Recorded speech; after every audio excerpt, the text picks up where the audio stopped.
ಬೆಂಗಳೂರಿಗರಿಗೆ ಅದರಲ್ಲೂ ಮೆಟ್ರೋ ಪ್ರಯಾಣಿಕರಿಗೆ ಒಂದು ಸಮಾಧಾನದ ಸುದ್ದಿ ಇದೆ. ಸದ್ಯದ ಮಟ್ಟಿಗೆ ಸಮಾಧಾನದ ಸುದ್ದಿ. ಮೆಟ್ರೋ ಟಿಕೆಟ್ ದರ ಏರಿಕೆಯ ಪ್ರಸ್ತಾವನೆ ಸಲ್ಲಿಸಿತ್ತು, ಅದಕ್ಕೆಲ್ಲ ಗ್ರೀನ್ ಸಿಗ್ನಲ್ ಸಿಕ್ಕಿತ್ತು. ಸೊ ನಾಳೆ ಅದು ಜಾರಿಗೆ ಬರಬೇಕಿತ್ತಲ್ಲ, ಸದ್ಯ ಆ ನಿರ್ಧಾರದಿಂದ ಹಿಂದೆ ಸರಿದಿದೆ BMRCL ಅಂತ ಹೇಳಿ ತಿಳಿದು ಬರ್ತಾ ಇದೆ. ರೀಸನ್ ಏನು? ದರ ಏರಿಕೆ ಮಾಡದಂತೆ ಕೇಂದ್ರ ಸರ್ಕಾರ ಸೂಚನೆಯನ್ನ ಕೊಟ್ಟಿದೆ. ಕೇಂದ್ರ ಸರ್ಕಾರದಿಂದ ಈಗ ಸೂಚನೆ ಬಂದಿರುವಂತಹ ಹಿನ್ನೆಲೆಯಲ್ಲಿ BMRCL ಟಿಕೆಟ್ ದರ ಏರಿಕೆಯ ನಿರ್ಧಾರದಿಂದ ಹಿಂದೆ ಸರಿದಿದೆ ಅಥವಾ ತಾತ್ಕಾಲಿಕವಾಗಿ ಅದನ್ನು ಕೈಬಿಟ್ಟಿದೆ ಅನ್ನುವಂಥದ್ದು ಗೊತ್ತಾಗ್ತಾ ಇದೆ. ಇದು ತಾತ್ಕಾಲಿಕ ತಡೆ.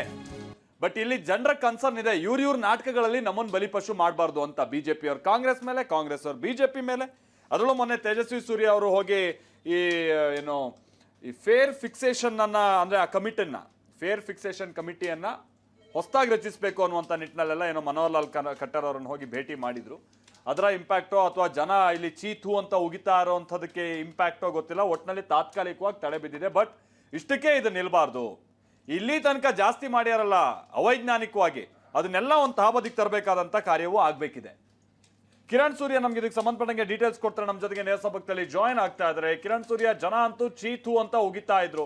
ಇವ್ರ ನಾಟಕಗಳನ್ನಂತೂ ನೋಡಕ್ ಆಗ್ತಾ ಇರಲಿಲ್ಲ. ಸ್ಟೇಟ್ ಗೌರ್ಮೆಂಟ್, ಸೆಂಟ್ರಲ್ ಗೌರ್ಮೆಂಟ್ ಅಂತ ಹೇಳ್ಕೊಂಡು ಓಡಾಡ್ತಾ ಇದ್ದಂತ ನಾಯಕರುಗಳು ಅಂತೂ ಈಗ ಒಂದು ನಿರ್ಧಾರಕ್ಕೆ ಬಂದಿದೆ BMRCL ಅನ್ನುವಂಥದ್ದು ಗೊತ್ತಾಗ್ತಾ ಇದೆ. ಏನೇನ್ ಕಾರಣ ಆಗಿದೆ, ಏನ್ ಡೀಟೇಲ್ಸ್ ಗೊತ್ತಾಗ್ತಾ ಇದೆ? ಓವರ್ ಟು ಯು ಕಿರಣ್ ಸೂರ್ಯ. ಅದು ಮಾಲ್ತೇಶ್, ಈಗಾಗಲೇ ಕೂಡ ಫೆಬ್ರವರಿ 9 ನಾಳೆ ಬೆಳಗ್ಗೆ 5 ಗಂಟೆಯಿಂದ 5% ಮೆಟ್ರೋ ಟಿಕೆಟ್ ದರ ಏರಿಕೆ ಮಾಡಲಿಕ್ಕೆ BMRCL ಮುಂದಾಗಿತ್ತು. ಸದ್ಯ ಈಗ ಕೇಂದ್ರ ಸರ್ಕಾರದಿಂದ BMRCL MD ಅವರಿಗೆ ಒಂದು ಮೇಲ್ ಕೂಡ ಬಂದಿರುವಂಥದ್ದು. ನಾಳೆ ಬೆಳಗ್ಗೆಯಿಂದ ಮೆಟ್ರೋ ಟಿಕೆಟ್ ದರವನ್ನು ಏರಿಕೆ ಮಾಡಬೇಡಿ ಅನ್ನುವಂಥ ಒಂದು ಮೇಲ್ ಕೂಡ ಬಂದಿರುವಂಥದ್ದು. ಆ ನಿಟ್ಟಿನಲ್ಲಿ ಇನ್ನೇನು BMRCLನಿಂದ ಅಧಿಕೃತ ಆದೇಶವೊಂದೇ ಬಾಕಿ ಇರುವಂಥದ್ದು. ಈಗಾಗಲೇ ತೇಜಸ್ವಿ ಸೂರ್ಯ ಅವರು ನಿನ್ನೆ ಕೂಡ ಹೇಳಿಕೆಯನ್ನು ಕೊಟ್ಟಿದ್ರು, ಯಾವುದೇ ಕಾರಣಕ್ಕೂ ಕೂಡ ಮೆಟ್ರೋ ಟಿಕೆಟ್ ದರವನ್ನು ಏರಿಕೆ ಮಾಡೋದಿಲ್ಲ. ಈ ವಿಚಾರಕ್ಕೆ ಸಂಬಂಧಪಟ್ಟಂತೆ ಕೇಂದ್ರ ನಗರಾಭಿವೃದ್ಧಿ ಸಚಿವರು ಆಗಿರುವಂತಹ ಮನೋಹರ್ ಖಟ್ಟರ್ ಅವರ ಜೊತೆಯಲ್ಲಿ ನಾನು ಭೇಟಿಯಾಗಿ ಮಾತುಕತೆಯನ್ನು ಮಾತಾಡಿದ್ದೀನಿ. ಕೇಂದ್ರ ಸರ್ಕಾರದಿಂದ BMRCLಗೆ ಮೌಖಿಕವಾಗಿ ಸೂಚನೆಯನ್ನು ಬಂದಿದೆ ಅಂತೇಳಿ TV9 ಜೊತೆಯಲ್ಲಿ ಇವತ್ತು BMRCL MD ಅವರು ಮಾತಾಡುವಂತಹ ಸಂದರ್ಭದಲ್ಲಿ ಮೌಖಿಕವಾಗಿ ಸೂಚನೆ ಬಂದಿದೆ, ಇನ್ನು ಅಧಿಕೃತವಾಗಿ ನಮಗೆ ಯಾವುದೇ ತರವಾದಂತಹ ಪತ್ರ ಬಂದಿಲ್ಲ ಅನ್ನುವಂಥ ಒಂದು ಮಾತುಗಳನ್ನು ಕೂಡ ಹೇಳಿದ್ರು. ಈಗ ಸದ್ಯ 6 ಗಂಟೆ ಸುಮಾರಿಗೆ ಕೇಂದ್ರ ಸರ್ಕಾರದಿಂದ BMRCL MD ಅವರಿಗೆ ತಾತ್ಕಾಲಿಕವಾಗಿ ಏನು ನಾಳೆ ದರ ಏರಿಕೆಗೆ ಮುಂದಾಗಿದ್ರಿ ಅದಕ್ಕೆ ಬ್ರೇಕ್ ಹಾಕಬೇಕು ಅನ್ನುವಂಥ ಒಂದು ಮೇಲ್ ಕೂಡ ಬಂದಿರುವಂಥದ್ದು. ಇನ್ನೇನು BMRCLನಿಂದ ಅಧಿಕೃತ ಆದೇಶ ಒಂದೇ ಬಾಕಿ ಇರುವಂಥದ್ದು. ಮಾಲ್ತೇಶ್, ತಾವು ಕೂಡ ಹೇಳ್ತಾ ಇದ್ರಿ ಕೇಂದ್ರ ಸರ್ಕಾರದ ಮೇಲೆ ರಾಜ್ಯ ಸರ್ಕಾರ, ರಾಜ್ಯ ಸರ್ಕಾರದ ಮೇಲೆ ಕೇಂದ್ರ ಸರ್ಕಾರ ಅಂತೇಳಿ. ಹೌದು, ಖಂಡಿತವಾಗ್ಲೂ ಕೂಡ ಪ್ರಯಾಣಿಕರಿಗೆ ಸಾಕಷ್ಟು ಗೊಂದಲ ಉಂಟಾಗಿತ್ತು. ಕಾರಣ ಏನು ಅಂತ ಹೇಳಿದ್ರೆ BMRCL ಈಗಾಗಲೇ ಕೂಡ ಅಧಿಕೃತವಾಗಿ ನಾಳೆ ಬೆಳಗ್ಗೆಯಿಂದಲೇ 5% ಮೆಟ್ರೋ ಟಿಕೆಟ್ ದರವನ್ನು ಏರಿಕೆ ಮಾಡ್ತೀವಿ ಅಂತೇಳಿ ಒಂದು ಪ್ರೆಸ್ ರಿಲೀಸ್ ಮಾಡಿತ್ತು. ಆದರೆ ಮೆಟ್ರೋ ಟಿಕೆಟ್ ದರ ಕಡಿಮೆ ಮಾಡ್ತೀವಿ ಅಂತೇಳಿ ಇವತ್ತು ಅಥವಾ ನಿನ್ನೆನೋ BMRCLನಿಂದ ಯಾವುದೇ ಅಧಿಕೃತವಾದಂತಹ ಘೋಷಣೆ ಆಗಿರಲಿಲ್ಲ. ತೇಜಸ್ವಿ ಸೂರ್ಯ ಅವರು ನಿನ್ನೆ ತಮ್ಮ ಎಕ್ಸ್ನಲ್ಲಿ ಪೋಸ್ಟ್ನ ಮಾಡಿದ್ರು, ಹೇಳಿಕೆಯನ್ನು ಬಿಡುಗಡೆ ಮಾಡಿದ್ರು, ಸೋಮವಾರದಿಂದ ಖಂಡಿತವಾಗಲೂ ಕೂಡ ಮೆಟ್ರೋ ಟಿಕೆಟ್ ದರ ಏರಿಕೆ ಆಗೋದಿಲ್ಲ ಅಂತೇಳಿ. ಆದರೆ ಇವತ್ತು ಬೆಳಗ್ಗೆಯಿಂದಲೂ ಕೂಡ ಮೆಟ್ರೋ ಪ್ರಯಾಣಿಕರಲ್ಲಿ ಇದ್ದಂತಹ ಏಕೈಕ ಗೊಂದಲ ಅಂತ ಹೇಳಿದ್ರೆ ನಾಳೆ ಬೆಳಗ್ಗೆಯಿಂದ ಮೆಟ್ರೋ ಟಿಕೆಟ್ ದರ ಏರಿಕೆ ಆಗತ್ತೋ ಆಗೋದಿಲ್ವಾ ಅಂತೇಳಿ. ಸದ್ಯ ಈಗ ಕೇಂದ್ರ ಸರ್ಕಾರದಿಂದ BMRCLಗೆ ಒಂದು ಅಧಿಕೃತವಾದಂತಹ ಸೂಚನೆ ಬಂದಿದೆ ಅನ್ನುವಂಥ ಒಂದು ಮಾಹಿತಿ TV9ಗೆ ಎಕ್ಸ್ಕ್ಲೂಸಿವ್ ಆಗಿ ಲಭ್ಯವಾಗಿರುವಂಥದ್ದು. ಪ್ರಮುಖವಾಗಿ ಮಾಲ್ತೇಶ್, ಇಲ್ಲಿ ತಾವು ಕೂಡ ಹೇಳ್ತಾ ಇದ್ದಂತೆ ಅನಧಿಕೃತವಾಗಿ ಅಂದ್ರೆ ಅವೈಜ್ಞಾನಿಕವಾಗಿ ಮೆಟ್ರೋ ಟಿಕೆಟ್ ದರವನ್ನು ಏರಿಕೆ ಮಾಡಿದ್ರು. ಕಳೆದ ವರ್ಷ ಫೆಬ್ರವರಿ 9ನೇ ತಾರೀಕು 101ರಷ್ಟು ಮೆಟ್ರೋ ಟಿಕೆಟ್ ದರವನ್ನು ಏರಿಕೆ ಮಾಡಿದ್ರು. ಅದಾದ ನಂತರದಲ್ಲಿ 3 ದಿನಗಳ ಕಿರಣ್ ಮಾತನಾಡ್ತೀನಿ ನಾನು ನಿಮ್ಮ ಜೊತೆಗೆ ಇದಕ್ಕೆ ಸಂಬಂಧಪಟ್ಟಾಗೆ. Just hold. ದರ ಏರಿಕೆಯನ್ನ ಕೈಬಿಟ್ಟಿದೆ BMRCL. TV9 ಕೂಡ ಇದಕ್ಕೆ ಸಂಬಂಧಪಟ್ಟಂಗೆ ಬಹಳ ನಿರಂತರವಾಗಿ ಸುದ್ದಿಯನ್ನ ಮಾಡ್ತಾ ಇತ್ತು. ಜನರ ಅಭಿಪ್ರಾಯ ಏನಿದೆ ಅನ್ನುವಂಥದ್ದನ್ನ ಸರ್ಕಾರಗಳ ಕಿವಿಗೆ ಬೀಳಿಸುವಂತ ಪ್ರಯತ್ನವನ್ನ TV9 ಮಾಡಿ.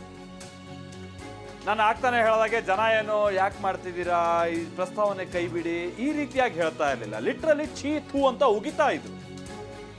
ಆಮೇಲೆ ನಿಮ್ಮ ನಾಟಕಗಳನ್ನಕ್ಕೆ ನಮ್ಮನ್ನ ಯಾಕೆ ಬಲಿ ಮಾಡ್ತಾ ಇದ್ದೀರಾ ಅಂತ ಹೇಳ್ಕೊಂಡು ಜನ ಪ್ರಶ್ನೆ ಮಾಡ್ತಾ ಇದ್ರು. ಜನ ಬಹಳ ಬುದ್ಧಿವಂತರಿದ್ದಾರೆ. ಈಗ ಇವ್ರು ಸುಮ್ಮನೆ ಇಲ್ಲಿ ಬಂದ್ಕೊಂಡು ಕೇಂದ್ರದವ್ರು ರಾಜ್ಯ ಅನ್ನೋದು, ರಾಜ್ಯದವ್ರ ಕೇಂದ್ರ ಅನ್ನೋದು, ಫೇರ್ ಫಿಕ್ಸೇಷನ್ ಕಮಿಟಿಯಲ್ಲಿ 2 ಕಡೆಯವರು ಇದ್ದಾರೆ. ಏನ್ ನಾಟಕ ಆಡ್ತಾ ಇದ್ದೀರಾ ನೀವು? ಜನ ಇದನ್ನ ನೇರವಾಗಿ ಪ್ರಶ್ನೆ ಮಾಡ್ತಾ ಇದ್ರು. ಆಮೇಲೆ ಜನರ ವಾಯ್ಸಿಗೆ ಬೆಲೆ ಕೊಡಬೇಕಾದಂತ ಅನಿವಾರ್ಯತೆಯೂ ಕೂಡ ಇಲ್ಲಿ ಸರ್ಕಾರಗಳಿಗೆ ಬಂದಿತ್ತು. ಆ ಮಟ್ಟಿಗೆ ಜನಾಕ್ರೋಶ ಇತ್ತು, ಯಾಕಂದ್ರೆ ಅಷ್ಟು ಮಟ್ಟಿಗೆ ಡಿಪೆಂಡೆನ್ಸಿ ಇದೆ. ಕಿರಣ್ ನಮ್ಮ ಜೊತೆಗೆ ಮತ್ತೆ ಜಾಯ್ನ್ ಆಗ್ತಾ ಇದ್ದಾರೆ. ಕಿರಣ್, ಒಂದು ವಿಷಯ ಏನು ಅಂತಾರೆ ಬಹಳ ಕ್ಲಿಯರ್ ಆಗಿ, ಎಷ್ಟೋ ಕಡೆಗೆ ಬೈಕ್ನಲ್ಲಿ ಹೋಗೋದೇ ಮೆಟ್ರೋಕ್ಕಿಂತ ಚೀಪು, ಆಟೋದಲ್ಲಿ ಹೋಗೋದು ಮೆಟ್ರೋಗಿಂತ ಚೀಪು. ಮೆಟ್ರೋ ಬರೀ ಶ್ರೀಮಂತರಿಗಂತ ಬೋರ್ಡ್ ಹಾಕ್ಬಿಡಿ, ಅದನ್ನ ಯಾಕೆ ಬಿಟ್ಟಿದ್ದೀರಾ ಅಂತ ಹೇಳ್ಕೊಂಡು ಪ್ರಶ್ನೆ ಮಾಡುವಷ್ಟು ಮಟ್ಟಿಗೆ ಸನ್ನಿವೇಶ ಇತ್ತು. ಈಗ ಅಗೈನ್ ಇದು ಬರೀ ಒಂದು ನಾಟಕಕ್ಕೆ ಸೀಮಿತ ಆಗಬಾರ್ದು ಕಿರಣ್. ಇವತ್ತೇನೋ ಸ್ವಲ್ಪ ನಿಲ್ಸೋದು, ಹೋಲ್ಡ್ ಮಾಡೋದು, ನಾಡ್ದಿಂದ 3% ಏರ್ಸೋದು ಒಂದು ಅಲ್ಲ. ಬೇರೆ ಬೇರೆ ರಾಜ್ಯಗಳಲ್ಲಿ ಎಷ್ಟೆಷ್ಟಿದೆ, ನಮ್ಮಲ್ಲಿ ಯಾಕೆ ಇಷ್ಟು ಬೆಲೆ ಜಾಸ್ತಿ ಇದೆ, ವೈಜ್ಞಾನಿಕವಾಗಿ ಒಂದು ಸ್ಟ್ರೀಮ್ ಲೈನಿಗೆ ತರಬೇಕಾದಂತ ಕೆಲಸ ಆಗ್ಬೇಕಿದೆ.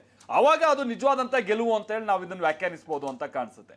ಈ ನಿಟ್ಟಿನಲ್ಲಿ ಏನಾದ್ರು ಚಟುವಟಿಕೆ ಆಗ್ತಾ ಇದಾವೋ ಅಥವಾ ಇದು ಬರೀ ಜನರ ಕಣ್ಣಿಗೆ ಬೂದಿ ಎರಚೋ ಕೆಲಸನ, ಏನ್ ಕತೆ ಕಿರಣ್? ಅದು ಮಲ್ತೇಶ್ ತಾವು ಹೇಳಿದಂತೆ ಖಂಡಿತವಾಗಲೂ ಕೂಡ ಇದು ತಾತ್ಕಾಲಿಕವಾಗಿ ಬ್ರೇಕ್ ಬಿದ್ದಿರುವಂಥದ್ದ ಅಥವಾ ಪರ್ಮನೆಂಟ್ ಆಗಿ ಬ್ರೇಕ್ ಅಂದರೆ ಸಾಮಾನ್ಯವಾಗಿ ಫೆಬ್ರವರಿ 9ನೇ ತಾರೀಕು ಏನು 5ರಷ್ಟು ಟಿಕೆಟ್ ದರವನ್ನು ಏರಿಕೆ ಮಾಡಬೇಕು ಅಂತೇಳಿ FFC ಅಂದರೆ ಫೇರ್ ಫಿಕ್ಸೇಷನ್ ಕಮಿಟಿ ಸೂಚನೆಯನ್ನು ಕೊಟ್ಟಿತ್ತು. ಆ ನಿಟ್ಟಿನಲ್ಲಿ ನಾವು ದರವನ್ನು ಏರಿಕೆ ಮಾಡ್ತಿದ್ದೀವಿ ಅಂತೇಳಿ BMRCL ಹೇಳ್ಕೊಂಡಿತ್ತು. ಈಗ ಕೇಂದ್ರ ಸರ್ಕಾರದಿಂದ ಸೂಚನೆ ಬಂದಿರುವಂಥದ್ದು ಮೆಟ್ರೋ ಟಿಕೆಟ್ ದರವನ್ನು ನಾಳೆ ಏನು ಏರಿಕೆ ಮಾಡಬೇಕು ಅಂತಿದ್ರಿ ಅದನ್ನು ಏರಿಕೆ ಮಾಡಬೇಡಿ ಅಂತ ಹೇಳಿರುವಂಥದ್ದು. ಆದರೆ ಕೇಂದ್ರ ಮತ್ತು ರಾಜ್ಯ ಸರ್ಕಾರ ಎರಡೂ ಕೂಡ ಸೇರಿ ಅಂದರೆ ಈ ಫೇರ್ ಫಿಕ್ಸೇಷನ್ ಕಮಿಟಿಯನ್ನು ಬದಲಾಯಿಸಬೇಕು, ಫೇರ್ ಫಿಕ್ಸೇಷನ್ ಕಮಿಟಿಯನ್ನು ಚೇಂಜ್ ಮಾಡಿ ಅದರಲ್ಲಿರುವಂತಹ ಕೇಂದ್ರ ಮತ್ತು ರಾಜ್ಯ ಸರ್ಕಾರದ ಅಧಿಕಾರಿಗಳನ್ನು ಬದಲಾಯಿಸಿ ಈಗೇನು ಅವೈಜ್ಞಾನಿಕವಾಗಿ 71% ಅಂದರೆ 101 ಇದ್ದಿದ್ದು 71% ಆಗಿತ್ತು. ಅದೇ ಕೂಡ ಅವೈಜ್ಞಾನಿಕ ಅಂದರೆ ಬೇರೆ ಬೇರೆ ತಾವು ಕೂಡ ಹೇಳ್ತಾ ಇದ್ರಿ ಮಲ್ತೇಶ್, ಬೇರೆ ಬೇರೆ ರಾಜ್ಯಗಳಿಗೆ ಹೋಲಿಕೆ ಮಾಡಿಕೊಂಡ್ರೆ ನಮ್ಮ ಮೆಟ್ರೋ ತುಂಬ ದುಬಾರಿ ಆಗಿರುವಂಥದ್ದು. ಅಂದರೆ ಕೊಚ್ಚಿ ಇರ್ಬೋದು, ಚೆನ್ನೈ ಇರ್ಬೋದು, ಎಲ್ಲ ಮೆಟ್ರೋಗಳಿಗೂ ಹೋಲಿಕೆ ಮಾಡಿಕೊಂಡ್ರೆ ನಮ್ಮ ಮೆಟ್ರೋ ತುಂಬ ದುಬಾರಿ ಆಗಿರುವಂಥದ್ದು.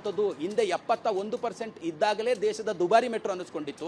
ಈಗ ನಾಳೆ ಬೆಳಗ್ಗೆಯಿಂದ 5% ಏನಾದ್ರು ಏರಿಕೆ ಆಗಿದ್ರೆ ಅಲ್ಲಿ 76%, 25-26ನೇ ಸಾಲಿನಲ್ಲಿ ಬರೋಬ್ಬರಿ 76%ನಷ್ಟು ಟಿಕೆಟ್ ದರವನ್ನು ಏರಿಕೆಯನ್ನು ಕೊಟ್ಟು ಮೆಟ್ರೋ ಪ್ರಯಾಣಿಕರು ಓಡಾಡುವಂಥ ಅನಿವಾರ್ಯತೆ ಸೃಷ್ಟಿಯಾಗ್ತಿತ್ತು Malatesh. Correct. Thank you Kiran Surya, thank you.